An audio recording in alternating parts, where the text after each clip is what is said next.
यहां पर मैं हूं आपके साथ प्रियव्रत दीक्षित। चलिए खबरों की शुरुआत कर लेते हैं। खबर कानपुर से सामने आई है, जहां पर हेयर ट्रांसप्लांट के एक और मामला सामने आया है और इस मामले को लेकर आपको बता दें कि एक इंजीनियर की मौत हुई है। जहां पर आपको बता दें कि फर्रुखाबाद निवासी इंजीनियर मयंक कटियार की मौत हुई है। डॉक्टर अनुष्का तिवारी के क्लिनिक में हेयर ट्रांसप्लांट कराया गया था और 24 घंटे के भीतर मौत हो गई। इस घटना को लेकर मृतक के परिजनों ने डॉक्टर पर लापरवाही और गलत इलाज करने का आरोप लगाया है। तो वहीं आपको बता दें कि मयंक के परिवार को सबसे बड़ा पछतावा इस बात का है कि उन्होंने पोस्टमार्टम तक नहीं कराया, इसीलिए उस समय कोई रिपोर्ट नहीं दी गई। परिजन कानूनी कार्रवाई के लिए सामने आए हैं और न्याय की मांग कर रहे हैं। मेरे बेटे ने बाल करवाए थे, लगवाए हुए थे 18 नवंबर को। इसके बाद वो 19 नवंबर को घर गया, वहाँ जाके खत्म हो गया। किस डॉक्टर से कराया था? अनुष्का तिवारी से। क्या पता चला आपको, कैसा क्या कंडीशन? कंडीशन यहाँ जाने के बाद उसकी स्वेलिंग शुरू हो गई, दर्द शुरू हुआ, फिर स्वेलिंग शुरू हो गई और बस 4 घंटे बाद उसका दर्द बढ़ता गया। फिर इसके बाद सुबह होते हुए 10 बजे वो खत्म हो गई। हेयर ट्रांसप्लांट से संबंधित जो है एक अभियोग थाना रावत में पंजीकृत किया गया है और इस संबंध में योजनात्मक कार्रवाई की जा रही है। इसको संपूर्ण रूप से योजना की जा रही है। इसमें सीएमओ से भी रिपोर्ट मांगी गई है और अन्य कोई प्रकरण यदि सामने आएगा तो उसकी गंभीरता से जांच करा करके आवश्यक कार्रवाई कराएगी। हम यहाँ पे एफआईआर के खिलाफ करने आए थे। उन्होंने हमारी सीएमओ को भेजी है रिपोर्ट जांच के लिए, क्योंकि ये चिकित्सक का वो है। ये 18 नवंबर का मामला है। 18 नवंबर को मेरे भाई ने हेयर ट्रांसप्लांट कराया था एम्प्यूरी अनुष्का तिवारी से। उसके बाद 19 तारीख को उसकी डेथ हो गई है सुबह। उसके खिलाफ हमने कराया है। उस समय हमने उसका वो नहीं कराया था पोस्टमार्टम, इस वजह से हमारी एफआईआर और केस हुआ नहीं था। अभी जब विनीत सर का मैंने वो देखा है, उसके बाद हमने अप्रोच किया।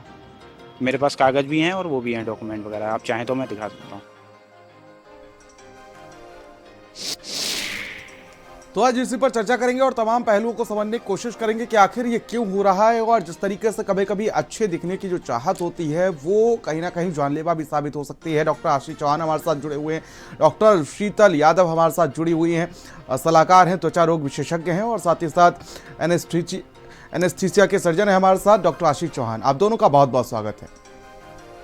डॉक्टर शीतल, आपके पास आना चाहूंगा और सबसे पहले आपसे जानना चाहूंगा कि आखिर किस तरीके से ये जो अच्छे दिखने की जो चाहत है कभी कभी जानलेवा आखिर क्यों साबित होती है, कौन कौन से प्रिकॉशंस होते हैं और जिस तरीके से अभी 2 मामले कानपुर में सामने आए, बड़ा चौंकाने वाला मामला है। 24 घंटे के अंदर हेयर ट्रांसप्लांट की मौत हो जाती है, क्या कारण रहे होंगे, जानना चाहूंगा आपसे।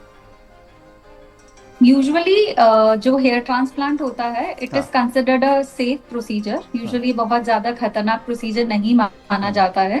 बहुत सारे क्लिनिक्स, बहुत सारे सेटिंग्स में किया जाता है, बट इसके लिए कुछ जो नॉर्मल चीजें प्रेजेंट होनी चाहिए। वो पहले ये कि आपको ये पता होना चाहिए कि आपका जो डॉक्टर जो ये हेयर ट्रांसप्लांट करने वाला है, क्या वो क्वालिफाइड डर्मेटोलॉजिस्ट या वो क्या क्वालिफाइड प्लास्टिक सर्जन है जिसके थ्रू आप अपना हेयर ट्रांसप्लांट कराने जा रहे हैं। क्या उसे आपके बालों की एनाटॉमी, आपके बालों की फिजियोलॉजी और ये जो हेयर ट्रांसप्लांट है किस तरीके से काम करता है वो पता है।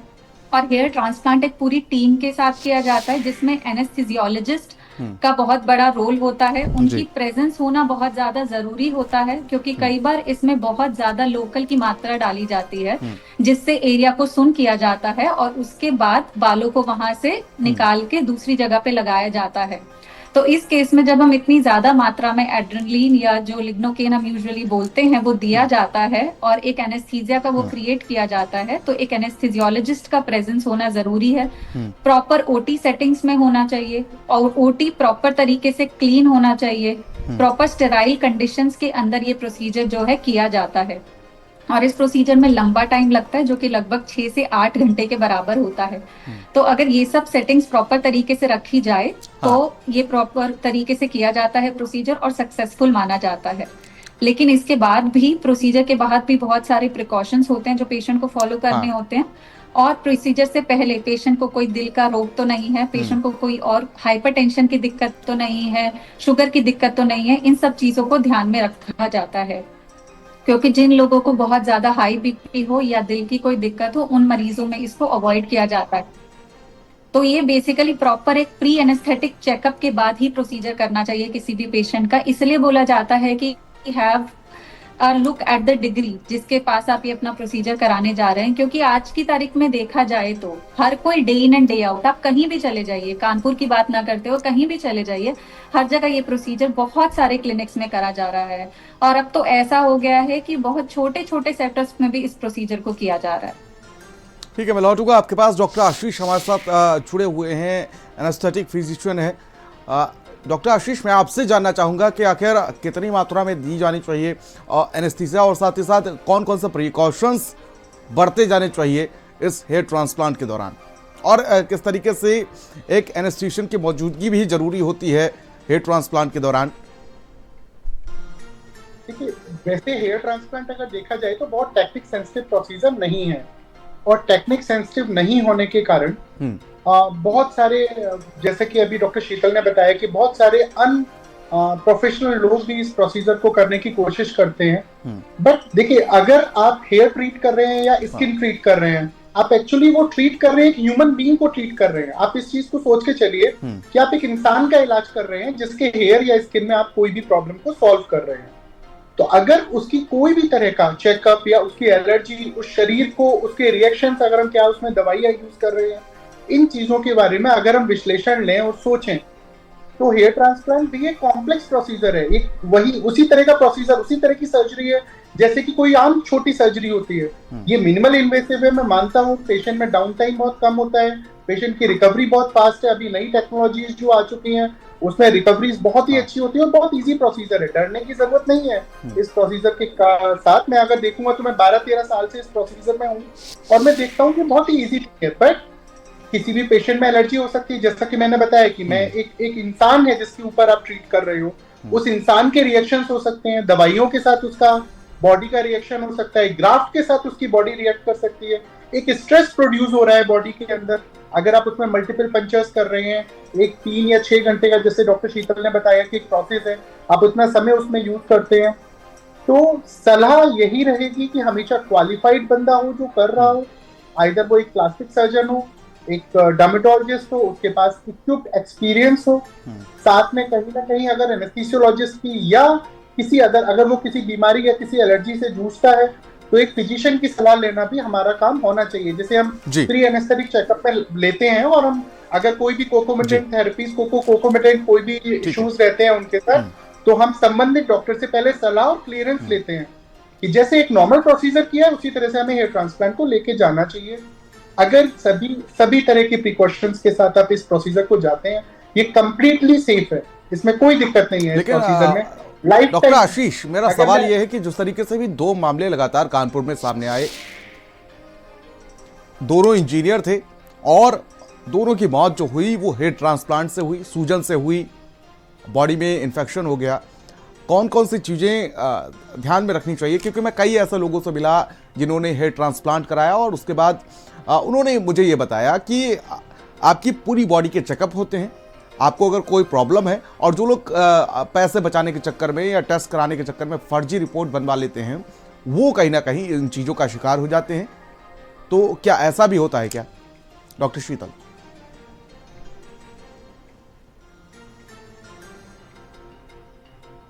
फर्जी रिपोर्ट की जहां तक बात है, यूजुअली ऐसा नहीं देखा जाता है। यूजुअली पेशेंट को हम एडवाइस करते हैं सारी इन्वेस्टिगेशंस के लिए, सारी इन्वेस्टिगेशन करी जाती हैं, लेकिन आपका यही है कि जो आपका ओटी सेटअप है जिसके अंदर आप ये कर रहे हो, आपके इंस्ट्रूमेंट्स कितने स्टेराइल हैं, आप कितना इफेक्टिवली उस प्रोसीजर को कर पा रहे हो, आपका ओटी जिस ओटी में प्रोसीजर हो रहा है वो क्या वो फ्यूमिगेटेड ओटी है या नहीं है, क्या उसका बायोमेडिकल वेस्ट प्रॉपर तरीके से हुआ है या नहीं, इन सब प्रिकॉशंस को ध्यान में रखते हुए पेशेंट का blood sugar level well maintained है, बीपी वेल मेंटेन्ड है, पेशेंट को कोई स्किन एलर्जी तो नहीं हो रही है। और कई बार हम जो इंजेक्ट करते हैं, एनेस्थीसिया वगैरह देते हैं, उससे पहले सेंसिटिविटी टेस्टिंग करके देखते हैं पेशेंट कोई ब्लड थिनर्स के ऊपर तो नहीं है, उन्हें रोका जाता है प्रोसीजर करने से पहले। तो अगर ये सारे प्रिकॉशंस लिए जाए और इन सब प्रिकॉशंस के साथ प्रोसीजर किया जाए, जैसे कि डॉक्टर साहब ने कहा, ये प्रोसीजर बहुत ही सेफ होता है और बहुत ज्यादा मात्रा में कराया भी जाता है लोगों के द्वारा। बिल्कुल, लेकिन जिस तरीके से जो 2 आंकड़े सामने आए हैं, उसने कहीं ना कहीं इस ट्रांसप्लांट पर ये सवाल खड़े कर दिए हैं कि अच्छा खासा आदमी हेयर ट्रांसप्लांट कराता है और उसके बाद वो जान से हाथ धो बैठता है। फेवरेट यहाँ पर मैं यही कहना चाहूंगा कि इसमें जो प्रॉपर एसओपीज थी, जो एक प्रोसीजर के साथ एसओपीज थी, वो फॉलो नहीं की गई, चीजों के साथ लापरवाही हुई होगी, तभी इस तरह की कोई घटना हुई या दुर्घटना हुई, जो कि दुर्भाग्यपूर्ण है। ऐसा नहीं होना चाहिए किसी चीज पे, किसी भी चीज, एक इलेक्टिव प्रोसीजर पे आदमी जाता है, मैं ऐसा मानता हूँ। आप अच्छे हैं और अच्छे होना चाहते हैं, इसलिए आप हेयर ट्रांसप्लांट के लिए आए हैं, आप किसी तरह से अपनी परेशानी लेने के लिए नहीं आए हैं। तो इसमें कुछ एसओपीज को, जैसा कि डॉक्टर शीतल ने बताया कि आपको प्री एनेस्थेटिक चेकअप पे जाना चाहिए, आपकी बॉडी के प्रॉपर टेस्ट होने चाहिए, आपका एलर्जी टेस्ट होना चाहिए, एंड इमीडिएटली जो मेडिसिन यूज की जाती हैं ट्रांसप्लांट के समय में, उनका इमीडिएट पैच टेस्ट होते हैं। जैसे कि लिग्नोकेन एक एनेस्थीसिया है, जो लोकल एनेस्थीसिया है, जिसे हम यूज करते हैं, उसको हम इमीडिएटली बिफोर ट्रांसप्लांट हम उसको पैच टेस्ट करके चेक करते हैं और ये कंफर्म करते हैं कि इस पेशेंट को, हालांकि वो एलर्जी रेयर होती है, बहुत ही रेयर है, ये बहुत कॉमन यूज होने वाला एनेस्थीसिया है जो हम लोकली यूज करते हैं, बट फिर भी लाखों में किसी एक में वो हो सकता है, और हम किसी इलेक्टिव प्रोसीजर पे जा रहे हैं तो हमें वो प्रिकॉशंस पहले ही लेना चाहिए। तो यहाँ कहीं कोई कमी रही होगी या किसी भी तरह क्या का कारण मानते हैं आप डॉक्टर आशीष इस तरीके से जो हादसे हुए हैं? तो और चीज नहीं बता सकता हूँ, बट हाँ प्रॉपर एसओपीज को फॉलो करेंगे, क्या कारण रहे और होंगे? सेफ्टी मार्जिन को लेके चलेंगे तो ये कंप्लीटली सेफ है। क्या संदेश देना चाहेंगे आप ऐसे क्लिनिक्स को, कुछ संदेश देना चाहेंगे जो चंद पैसों मैं लोगों को संदेश देना चाहूंगा कि आप क्वालिफाइड डॉक्टर के पास जाएं, आप पैसों के ऊपर सर्जरीज को तय ना करें। अनुभवी डॉक्टर, क्वालिफाइड डॉक्टर और सही सेंटर्स पे जहां पर सारी फैसिलिटीज आपके पास अवेलेबल है, अगर आप इनको फॉलो करते हैं तो डेफिनेटली ट्रांसप्लांट एक कंप्लीटली सेफ प्रोसीजर है। और हमारे काफी सारे सेलिब्रिटीज, मॉडल्स और बहुत सारे पॉलिटिशियंस ने भी इसको कराया है, और वो कोई ऐसी समस्या इसके साथ नहीं है। वर्ल्ड वाइड ये मोस्ट कॉमन होने वाला एक एस्थेटिक हेयर प्रोसीजर है, जिसे मैं कहूंगा। तो बहुत ही मिनिमल इन्वेजन है, कोई डाउन टाइम नहीं है इसके साथ।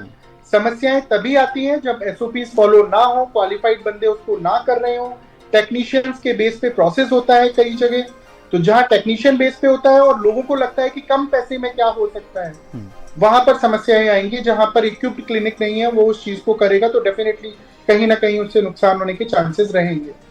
बिल्कुल। डॉक्टर शीतल, क्या रीजन मानती हैं आप, जिस तरीके से ये जो दो हादसे हुए हैं कहीं ना कहीं चौंका देने वाले हैं, और जो हेयर ट्रांसप्लांट है जिस तरीके से ये पैच वर्क किया जाता है, कहीं ना कहीं सवाल खड़ा कर रहा है, लोगों के अंदर एक डर सा बैठ गया है।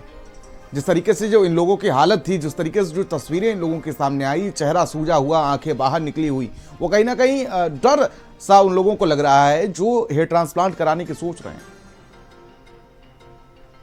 नहीं, ऐसे हेयर ट्रांसप्लांट एक ऐसी खतरनाक सर्जरी नहीं है, बहुत ही डे केयर प्रोसीजर है। इसमें बहुत सारे बहुत बड़े बड़े सेलिब्रिटीज की बात करें हम तो वो भी कराते हैं, जो नॉर्मल डे केयर लोगों की बात करें वो भी कराते हैं। घबराने की बात नहीं है, बट जिस चीज पे ज्यादा ध्यान दिया जाना चाहिए वो ये है कि आप एक क्वालिफाइड पर्सन से करा रहे हैं। आप डिग्री देख के जाइए, आप ये मत सोचिए कि आपको कहीं 10,000, 20,000 या 30,000 रुपए सस्ता मिल रहा है। क्यों? क्योंकि वो आपकी लाइफ कॉस्ट कर सकता है।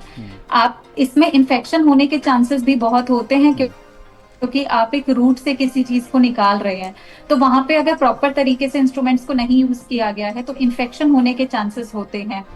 बहुत सारी चीजों का ध्यान रखा जाता है, तो इसे घबराने की बात नहीं है। हाँ, जो हुआ वो बहुत ही गलत हुआ, उसमें प्रॉपर किसी तरीके से एसओपीज को नहीं फॉलो किया गया होगा, और हो सकता है कोई इन्फेक्शन का कारण रहा हो जिसकी वजह से इतना ज्यादा पेशेंट को सडनली डिटोरिएट करके पेशेंट डेथ कर गया, या उसको किसी चीज से रिएक्शन या एनाफाइलैक्सिस हुआ हो। लेकिन वही बात है कि इसको बहुत केयरफुली किया जाता है अगर आप किसी भी क्वालिफाइड, किसी भी अच्छे सेंटर पे कराएंगे तो। बट यहाँ पे कहीं भी अगर आप किसी भी ऐसे रैंडमली सेंटर पे जाके करा लेंगे जहाँ पे वो 30,000 रुपए सस्ता हो रहा है या आपके लिए थोड़ा बेनिफिशियल मिल रहा है, तो उस केसेस में पेशेंट उसके लिए फॉल कर जाते हैं, जिसकी वजह से ऐसे कॉम्प्लिकेशन या ऐसे इसकी एवरेज कॉस्ट क्या होनी चाहिए अगर ये प्रॉपर तरीके से किया जाता है, एक्सपर्ट्स के द्वारा किया जाता है, तो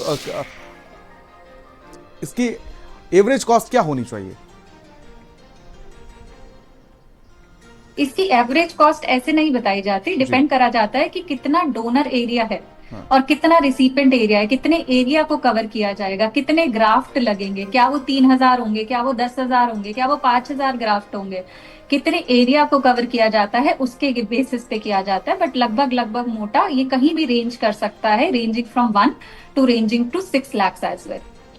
ओके डॉक्टर आशीष, मैं आपसे सवाल पूछना चाहूंगा कि जिस तरीके से क्या अपने आप को भी, बॉडी को भी कुछ प्रिपेयर करना चाहिए ये सर्जरी कराने से पहले? देखिए, नॉर्मल स्वस्थ रहना हम सभी का एम होना चाहिए। हाँ। स्वस्थ रहना, अगर हम अब हमारी एज मान लीजिए 40 प्लस हो रही है और हमें कोई भी मेटाबॉलिक कंडीशंस नहीं है हमारे साथ, तो आप मानिए हम स्वस्थ हैं। और स्वस्थता की तरफ तो हमेशा ही हमें जाना चाहिए। हम एस्थेटिक कॉन्शियस तो हो रहे हैं, बट हम इसके साथ स्वस्थ रहने के लिए इंटरनली हम कितने अच्छे हैं इससे नहीं सोचते हैं। तो आप अगर बालों को भी देखिए तो बालों का जीवन तभी अच्छा रहता है जब हम शरीर को प्रॉपर पोषण दें, प्रॉपर खान पान रखें। हम जैसे स्मोक है या बहुत सारी चीजें हैं जो इम्पैक्ट करती हैं। मैं इस चीज को डॉक्टर शीतल भी सहमत होंगी, बहुत सारे लोग जो बहुत हैवी स्मोकर्स हैं और उनको स्मोक के कारण हेयर लॉस हो जाता है और वो हमारे पास आते हैं, कहते हैं डॉक्टर ट्रांसप्लांट कर दीजिए। तो मैं उनसे पहला रिक्वेस्ट करता हूँ, आपको पहले स्मोक छोड़ना पड़ेगा, क्योंकि आप दोनों चीजों को एक साथ नहीं जोड़ सकते, क्योंकि प्लांटेड हेयर भी तो आप ही के बाल हैं। जो हमने बाल आपको लगाए हैं वो आपके नेचुरल बाल हैं। अगर कल आप स्मोक करेंगे तो जब आपके जो ओरिजिनल बाल थे वो जा चुके हैं, तो प्लांटेड हेयर भी जा सकते हैं, हम उनको सर्वाइव नहीं कर सकते हैं। दूसरा, एक चीज और समझिए कि ट्रांसप्लांट होने का ये मतलब कभी नहीं होता कि अब वो बाल बीमार नहीं होंगे। वो आपके ही शरीर के अंग थे, हमने बस उन्हें एक जगह से दूसरी जगह ट्रांसफर किया है। जीवन भर वहां ग्रो होंगे, जीवन भर आप उनका हेयर कट ले सकते हैं, बट उनको भी कहीं ना कहीं मेडिकेशंस के साथ, अगर वो डीएसटी इन्फ्लुएंस में जा रहे हैं, अगर उनके साथ कुछ और ऐसा हो रहा है, तो डेफिनेटली वो इन्फ्लुएंस उनको आएगा। जैसे कई मेटाबॉलिक कंडीशंस ऐसी होती हैं जो हेयर लॉस के कारण बनती हैं। और मैं लोगों को बोलता हूँ स्वस्थ रहना बहुत जरूरी है। अगर आप अच्छे दिखना चाहते हैं तो आपके शरीर का आईना तभी अच्छा रहेगा जब आपका शरीर स्वस्थ होगा। तो डेफिनेटली लोगों को अपने बॉडी पैरामीटर्स को अच्छा रखना चाहिए, बैड हैबिट्स को अवॉइड करना चाहिए। अगर वो चाहते हैं एस्थेटिकली वो बेटर दिखें, तो डेफिनेटली उनको अपनी बॉडी को इंटरनली क्लीन करना चाहिए। This is for holistic approach of treatment.